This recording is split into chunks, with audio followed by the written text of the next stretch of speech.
This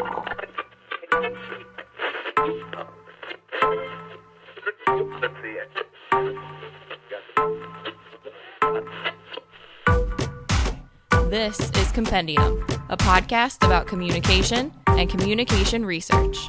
This podcast is brought to you in conjunction with the COMM 1000 course at the University of Connecticut. Here now is the host of Compendium, Professor Steve Stifano.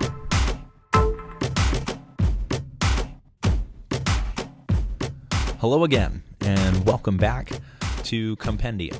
This is our third episode now, as we are starting to settle into the swing of things. And today we are going to focus on a topic that I personally really enjoy, but we don't always have a great amount of time to focus on in a lecture, in an introduction course. So I thought it would be a great topic for this podcast, which kind of, deals with the lecture and the course, but also goes above and beyond it at times. And that topic is visual communication. So often these days, we use images in our world to try to make sense of things, to try to document things, to try to express ourselves. And photography, which has obviously been around for a great long time at this point, is just one aspect of that. It's not just the idea of composing the right shot, using the right angle, or capturing the subject, whether it's your best friend or some event unfolding in front of you, or whatever it might be. It's not just about capturing that in the frame. It's more than that. To properly communicate visually means to get the essence of something, to capture an idea, a feeling, an emotion. And whether or not we think about it actively, so many of us do this on a regular basis. And that's why I wanted to take some time today to use this as the topic for our podcast episode number 3. So visual communication is the topic, and our guest is a little bit different guest this time. Actually, one of our UCONN undergraduate students who's engaged in a really interesting project related to visual communication. And if you've heard of the Humans of UCONN blog before, you know you're in store for something pretty interesting. And if you've heard of the Humans of New York blog before, you probably have an idea what we're going to be discussing. But Jay Lin is our guest, and I took some time this week to sit down with him and ask him why he does what he does and what he feels as a practitioner of visual communication about the art of photography, the art of expression, and the idea of what you can capture about a person and their message from photographing them. Here's our interview.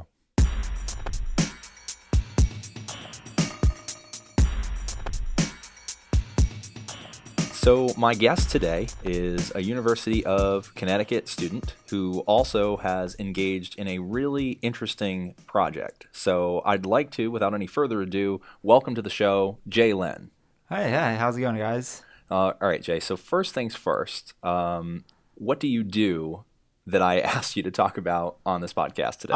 So about a year and a half ago, I started a project based on the Humans of New York called Humans of UCONN, where I kind of go around and I photograph individuals on this campus and try to tell a story about them. And I share it online, and it's a place where people can kind of interact and talk about the things that make what we are, what defines us as UCONN. Okay. Now, the project itself has been fascinating, but before we get too much into it, I like to ask every guest on the show to tell us a little bit about themselves. So I have a few questions for you. Okay, go for it. First things first, where were you born? I was born in a city called Fuzhou. It's in the southeast region of China. Okay. Yeah. So you were born in China? Yes. And when did you come to the United States? I came here a day before my 6th birthday. Oh, and wow. Then I moved to Detroit, and then Cincinnati, Groton, and then Norwich. So you've been to a lot of places. Fair amount, yeah. Okay, and you're not a communication student. I am not, unfortunately, no. Well, fortunately or unfortunately, it really depends on your own path. But I'll ask you the same question I ask anyone who's involved in our field. What was the first time that you were exposed to communication in a way that made you think, this is interesting, this is something worth thinking about more? I think I grew up watching a lot of television, and I think I always wanted to be involved in television at some form. And I think that, it's a very different dynamic thinking about, television and viewer, where they're very defined roles. And I think towards the beginning of high school is when YouTube started picking up. And that kind of really blended the rules of who was a viewer and who was a producer. So I think I got really involved in making a lot of, fun, short YouTube videos. And it gave me a good, output to my immediate friends. And I think that's what really inspired me to get involved in projects like these. It's nice that the internet today can, is fast and it's streaming and it allows producers to create good content and share it to the crowd. Well, I relate to everything you just said very well, and not just because I teach this stuff. I do work as an independent filmmaker. I do work as a designer, and really what's happened in the past 10 years is monumental, and it is game-changing for anybody that has a creative bone in their body, because there is so much out there that you can jump into and sink your teeth into if you're interested in learning a little bit about technology. So in addition to that, before we get into the conversations about creation and technology and all that, your major here at UConn. I'm a molecular and cell biology major. Okay, so I'm going to ask the question you've probably heard before. MCB, molecular and cell biology. Yeah. How does one go from that to getting engaged in a long-term photography project? I think your major does not define what you do. Your major defines what you would like to learn about. And for me, I think that because I hope to go into medical field, I think it'd be nice that I have a background in the principles of biology that, make humans work. But at the same time, I think outside of school, I really enjoy exploring a more, holistic view of humans and how they interact with one another, which is why I really enjoy the project of Humans at UConn. I watched Humans in New York for quite a while, and I thought it was so interesting that you can delve deep, but yet, I guess it was a very dynamic project, and I hope to bring that to UConn, because I thought it was pretty cool. I guess that's the. Well, it is pretty cool, Yeah. and it's funny that you say that. I appreciate that you said that, because we talk to our students about that a lot. COMM 1000, we have 700 students. The vast majority of them are in their first or second year, and we often try to explain that you may or may not major in communication, but at the heart of all these different things, and we would argue that one of them being the very stuff that you're doing with this project, is the idea that we can capture stories, we can relate stories, and we can get to better know one another. And I really do appreciate that you have such a holistic view of education and how it fits in nicely with your passions and your art.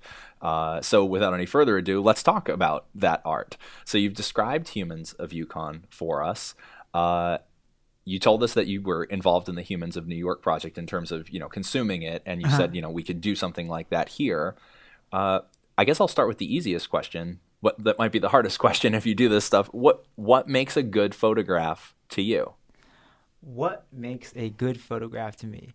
There's the to me part makes it so there's no right or wrong answer. Right. But I know from a lot of friends who are very much more passionate about photography, there are right answers. There's aspect ratios, there's coloring schemes. For me, good photography captures emotion. It captures something that the viewer would like to see. And I think good photography is genuine. It's honest to the subject, and it's honest to the creator. As in it captures what I want you to see. In its purest form. So you have a vision, and you try to relate that vision and a feeling, a sensation, an emotion to an audience. And if you feel you've accomplished that, you feel like you've got a good photograph on your hands. Yeah, I'd say so. All right. Well, it's funny. I've done a lot of work related to the communication of emotion, and I do a lot with filmmaking. And one of the things that we found is even in research, even in quantitative research, the better that emotion is communicated from an author to an audience, the more the audience tends to appreciate, enjoy the film, relate to it, find identification with the characters, all of the above. So there's quantitative evidence for your answer as well. All right, so you're out and about campus. Talk me through the process of finding a subject to photograph and, creating a post, if you will, for Humans of UConn? Okay.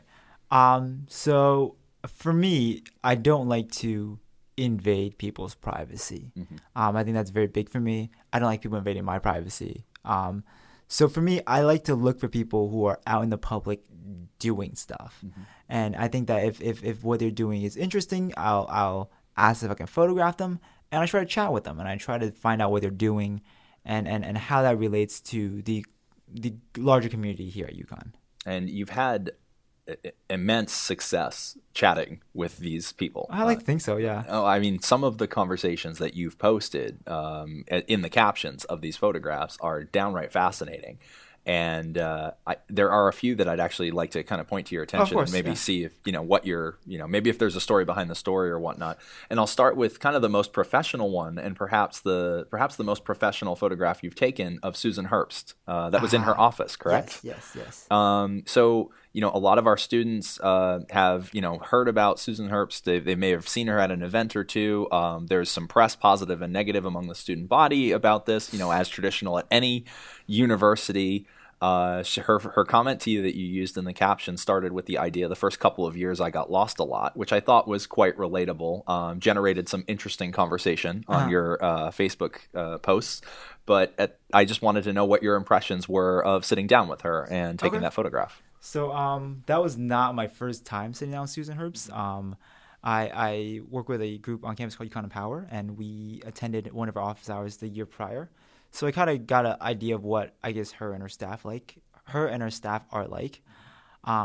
So to backtrack, the reason I was speaking to Susan Herbst is because I am currently working on a larger project, which is a short film for Humans of UConn. Oh. So that was a part of an interview I had. I had a camera rolling to capture the interview.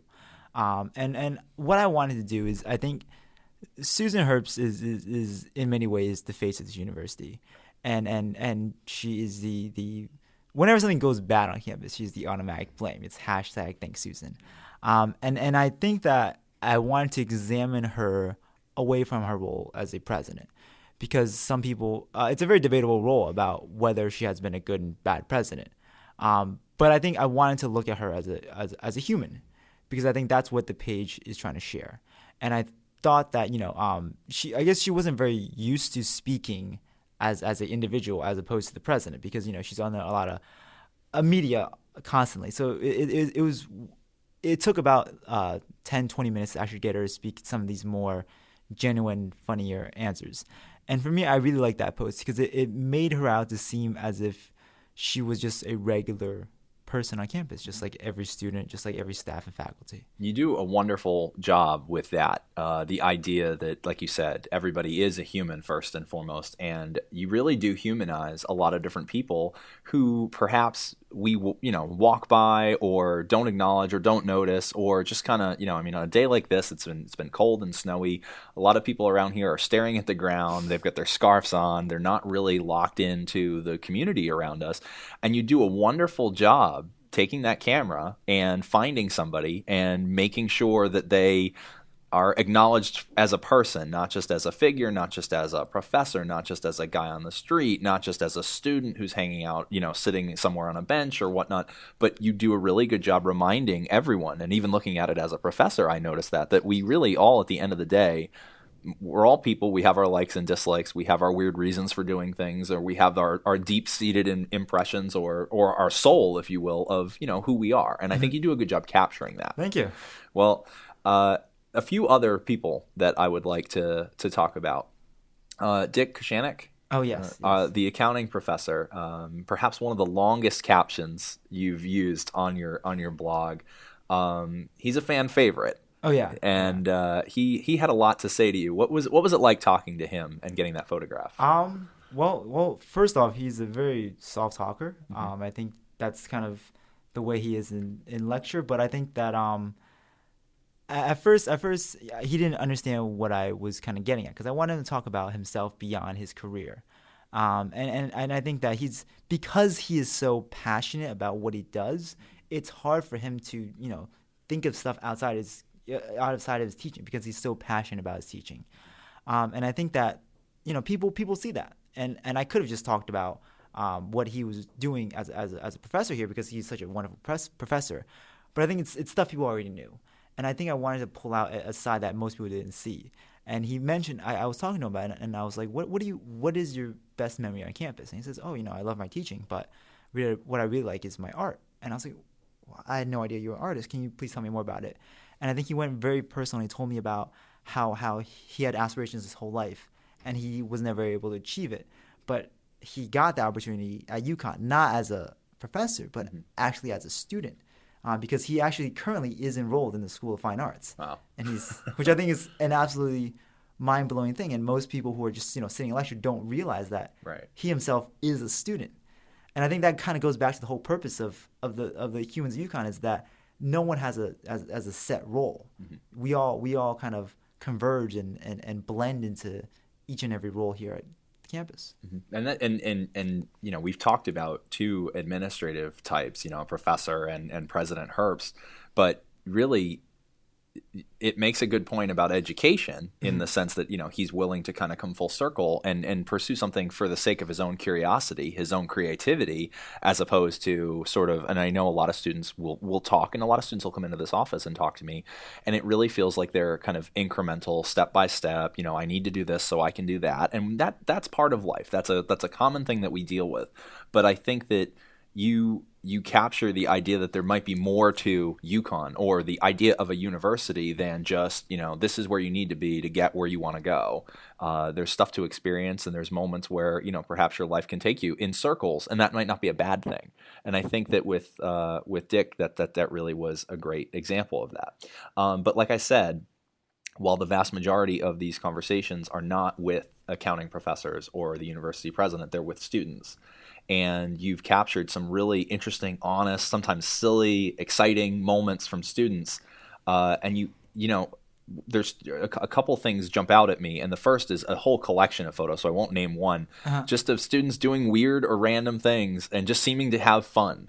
And, are you drawn towards those events, or are you at them as a student? Like, what motivates you when you see students kind of at some crazy event or after a championship game or something like that to take a picture? I think it's me physically being there. Yeah. And I think that for me, the most exciting events on campus are the ones that really attract a diverse group of students, and it allows them to be themselves. So those are the events I'm typically around, and it just happens that I see interesting people around me. And then on the flip side of that, there's been a few where you have been drawn to events and talked to people who have not been enjoying themselves or have been really in a need to express themselves. And one really jumps out at me. You had a photograph of a student holding up a poster that said, "You're too sexy to stop," in a quotations, and it was attributed to my rapist. And it was a very powerful monologue associated with that, talking about an awful story of sexual assault. What did you observe from that experience of talking to somebody in that position and getting their story and incorporating that? How did that sort of maybe supplement the material that you're doing, and also what did you learn about that as a person? I guess the thing that stands. I'll start with what I learned as a person. I guess I'm more comfortable speaking. Obviously, most people are more comfortable speaking when the other side is also comfortable. And I think the issues of rape and sexual assault are very controversial, and they're very private conversations. So it was very weird for me to speak to my subject, who I've honestly never met before. But that day was a slut walk, and it's a awareness event that the UConn Roar has every year, which kind of shows and demonstrates the intolerance for sexual harassment on campus and worldwide. So one of the speakers, who I photographed, talked about her story, and I thought that because she was able to speak to a crowd, I felt that she was also able to speak to me. So after the show, I asked her if I could photograph her, and we kind of got into this conversation about what inspired her to talk in the first place. And I think I have a tendency, so when I'm nervous, I like to scratch at the edges of my thumbs. And I think at the end of the conversation, my thumbs are bleeding because it was very uncomfortable for me, and I hadn't been in that situation before. But I think it's a good life lesson, because I think it allows me to approach people, and even in uncomfortable situations, kind of go with them and comfort them and make a conversation that needs to be spoken with try to make it as least awkward as possible, because I think that it's ideas like these, it's these controversial, it's these private ideas that most people aren't willing to speak about. These are the ones that are most needed to be expressed. And I think that this is one place where the blog has really jumped out to me, is that you've been very open-minded and very patient with your subjects, and it's apparent in talking to you that you've taken the time when necessary, and you've dealt with situations. It's obviously a very critical issue, and it's obviously, and that's an individual that really does need that platform, and it really helps to demonstrate just these things are obviously terrible, and these things are really painful and troubling. And I don't think that a lot of times there'll be events on campus, and sometimes it's actually easy for some people, and you see students kind of walking by these protests or walking by these events and not really acknowledging it too much, perhaps because, like you said, it can be uncomfortable. But when you capture that moment like that in a photograph and you leave it there via social media, via your own blog, it's easier to understand. It's easier to relate to for a lot of people, perhaps because you were willing to go through the degree of discomfort to talk about it, so that they didn't have to, but they got to hear the message nonetheless. So I think that's really a good example of the power that your blog has had in that sense. And I know that post had a lot of attention, and I personally saw that post on my own Facebook news feed. I'm not sure who had shared it, but it popped up there a while back when you took that photo. There's been a whole lot of others, but that were really interesting. One I'd like to talk about very quickly before I ask you a few more questions. You had an alumni from the class of '68 who likes to hand out Bibles on campus. And I think that we talked a little bit earlier about how sometimes there are people on this campus that you can kind of walk by and not really notice. And I think that sometimes when somebody's handing you something in any public place, there's a tendency to kind of say, no thanks, or I'm all set, or I got to go. And I think that what you got out of that story was really interesting. So if you could briefly maybe summarize that experience. Oh, sure. So I think that we're all familiar with the I guess they're not, are they missionaries? I'm not sure what their correct term is. The Bible passer outers. Okay. The New Testament Bible passer outers. And I was waiting for class to start, and I had like a 30-minute gap. So I was waiting outside by a library, and just sitting down, I encounter one of the pastor outers, and he offers me a New Testament. I say I got one this morning, but I sat down, and as I sat down, the crowd kind of died off. So we just started to talk, and he told me what I was studying here, because he was actually curious about me. He asked my religious affiliations, of course, but we started chatting, and I asked him, okay, well, what are you doing here? Why UCONN? Because I think that people often see them as intrusive and annoying, because I think that religion is obviously a very controversial topic, and people might not in the middle of the school day want to talk to someone preaching. Right. So when they've got to go to class. Of course. So I thought it was curious that he would choose a university where such a large university to give his talks. And I think there's a very negative perception of these individuals. So I just out of curiosity asked him what he was doing here. And he said, oh, well, I actually used to work here. And it turns out that he was actually a assistant football coach here. As a graduate student, and as a student, he actually played football here. And he told me about how he was so involved with UCONN as a student. And he later went on to do a lot of teaching, including at E.O. Smith. And he told me how he loved the community so much, but he was also very passionate about his faith, and the group that he was working with was very dedicated to spreading the faith, and he felt that because he loved UCONN so much that he actually just genuinely wanted to kind of spread the good word at UCONN. And I think when you see it like that, it's a much different perception. It's not someone trying to purposely annoy you. Right. It's someone who has honestly great intentions and just wants to spread his good word. And again, an example of taking something or someone that we might be used to seeing or thinking about and putting them in a different light. And I think that that's been incredibly valuable. And, as we've talked about with a few of these examples, it really has helped. And it's opened eyes. And I know that even among faculty, it has opened our eyes to think twice about some of the things that you see on this campus on a daily basis, but that you don't prioritize when you're trying to get to class, or you've got a lecture to plan, or you've got a lecture to attend, or an exam to take. It's been really interesting, and that's why I wanted to talk about a few of the stories. Our students in COM 1000 are about to engage in a project that's not identical to what you're doing, but in a sense it might have some similarity.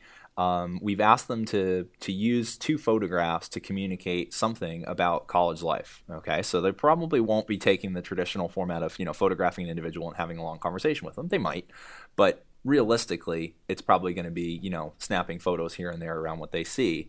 So before we go any further, I'd actually like to ask, not just for those students, but for anyone who's engaging in photography and trying to capture something around the community that they're in, what kind of advice would you give after doing this?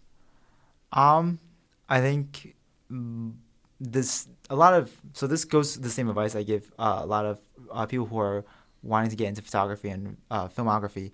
And my advice is not to copyright Nike, but you just do it. Yeah. You don't necessarily have to think about it. You don't have to put too much planning into it. But the important thing is that you go out and you do it. I've always been a big fan of the quote, "The best camera is the one that you actually have on you." So you don't need fancy equipment. You don't need extensive planning. You just need to go out and do it and keep on doing it. That's wonderful advice. Yeah. I'm excited to see what our students turn out, but if it's 1/10 as interesting as some of the stuff you've turned out, I think it will be a success. In terms of your work, I ask you, you're graduating soon. Yeah. And you said you're interested in getting into the medical field. So a career in medicine perhaps lies ahead for you. Yes. And how do you see the work that you've done relating to the work that you're going to do? I think we as a society like to define the work we do based on our specific training and our specific, I think, professional goals. That is, this guy's going to technology field, this guy's going to communication field, this guy's going to the art field. For me, I think I like to define what I do more abstractly. I like to see work as a service that we do. And I think that what I do today is I like to talk to people and find out what they're doing and what it is about them that makes them tick. I think that I eventually want to go into medicine, and specifically emergency medicine. And for me, yes, I'm providing medical care, but for me, it's a very similar line of work if you think about it abstractly. It's me visiting human beings and seeing how they tick. In one job, I have a much more drastic, impact on their life. But I think at the end of the day, I enjoy a certain type of work, and that's seeing people and kind of investigating people. And I think that whether it's photography, whether it's medicine, it's a very, to me as an abstract level, it's a very similar things. And it's funny. I had seen that connection, and I didn't want to be presumptuous in making that connection, but it really does. It does overlap in a sense that you've gotten really good at talking to people, getting them to open up, figuring out what makes them tick, what they care about, what makes them human. And in our field, one of the sub areas that we focus on is health communication, and the idea that doctors need to, and nurse practitioners and all of the above, need to be well versed in how to interact with patients, how to deliver interesting, vital information, how to deliver bad news, how to help somebody through a treatment plan, and then also the other side of it is the more mass communication angle of campaigns and how to get people to change behaviors that are going to hurt them down the line. So we focus a lot on that, but it really does show that there is a real vital role for that sort of bedside manner, if you will, of getting to know somebody and figuring out what makes them tick. It might take longer. It might require more energy invested, but if you can figure out how to interact with a person on a human level, then science becomes easier because we can communicate about it. Of course, yeah. So I think it's weird, but I think a lot of people, and I know I kind of set you up with the question earlier, might not think, so you're pre-med or you're in molecular and cell biology, but you're a photographer. But to me, it kind of had a nice flow to it, a nice narrative. There's a quote that I like to use. I use it in a lot of my personal materials. I use it when I give presentations a lot, from Leonardo da Vinci, that said, study the science of art and study the art of science, and realize that everything connects to everything else. And I think if I were to sum up kind of the combination of what you're doing, in the sense that in school you're studying a certain thing, but on your own time you're practicing this wonderful project, I do think it fits under that designation, and I think it's okay if we quote Da Vinci. So, to kind of wrap this up, a couple things. One is I always ask guests, and with our professor guests, I'll ask, if you were to come into the COMM 1000 and teach any lecture, what would you teach? But with you, I will say, if you were to come in to our course and emphasize something to our students, who, as I told you before, are usually introductory students, freshmen and sophomores, based on your experience here, based on your training, based on your project, what would you tell them? Emphasize something in the field of communication. Do more of it. Yeah. Do more of it in whatever way you seem fits best. I think we live in a day and age where we're talking to someone. The ability to talk to someone has never been easier, due to mass technology. Mm-hmm. But I think the incentive to talk to someone has gone down so low. Mm-hmm. And for me, what has made my experience at UConn and I guess most of my life so much meaningful is the ability to interact with other people's lives. And I just read a study by the not by the Huffington Post, but posted by the Huffington Post, how college freshmen today are more depressed and more lonely as surveyed than they were 20, 30 years ago. Mm-hmm. And for me, I think that's a bad sign of where my generation is going. So I think that take what you learn in class, take these skills of communication and apply them to daily life. Mm-hmm. Apply them to enrich your life as much as you can, in whatever way you seem best fitting. That sounds like wonderful advice. And although you weren't standing in front of the lecture that I'm going to go present in a little while, you were here on the podcast, and I know a lot of people will be listening. And whether or not you're in the course and listening to this, I think that advice does ring true. So the blog is Humans of UConn. You can find it on Facebook under Humans of UConn. Could you give us the web address real quick? I think it's facebook.com/one word Humans of UConn. Okay. Check it out if you haven't already. It's fascinating and phenomenal. And he's going to be doing it for a little bit longer, and then you're in the search for a new photographer. Correct. To take over going forward, so that it can keep going even beyond your career here. Of course. Jaylin, thank you so much for sitting down to talk on the podcast today. Thank you for having me, Steve. All right. Take care. You too.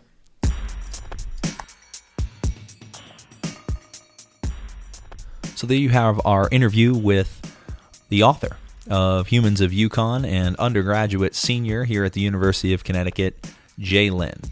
A really interesting conversation that sheds some light on, at least one practical example of what people are doing out in our community with visual communication, and the idea that photography, for as present as it may be in our culture, can still be used to really say something. So, as you process this information, think about what it means to communicate visually. So many times we take photographs without a lot of thought. We just go out there and take the photograph, but each one captures something, and the many details present can tell quite the story. At times that story can be helpful, and at other times the story can hurt, as we will certainly see when we discuss issues of online identities and impression management. But one thing remains clear: photography is not going anywhere, especially with all the outlets we have on social media. So think carefully about the images that you capture, and also think carefully about the images you consume. And while you're at it, think about what stories run deeply through each one. This idea is actually the baseline, the foundation for a project we're working on in the COMM 1000 course called 1000 Words. So in the project, students are going to put together a very small photo essay. They're going to take 2 photographs of what they see as embodying community life, college life here in this University of Connecticut region. And we're going to go ahead and, look through each one and put together a compilation of the best photographs taken and the best photographs demonstrated. Hopefully, with any luck, it'll be remotely as interesting as the work that Jaylin has done with the Humans of UConn blog. That wraps up episode 3 of Compendium. I hope you enjoy what you've heard, and as always, I appreciate your listenership. Stay tuned next week when we talk more heavily about nonverbal communication and the communication of emotion, one of my specialty areas, and hopefully a really interesting conversation. Take care and enjoy your day.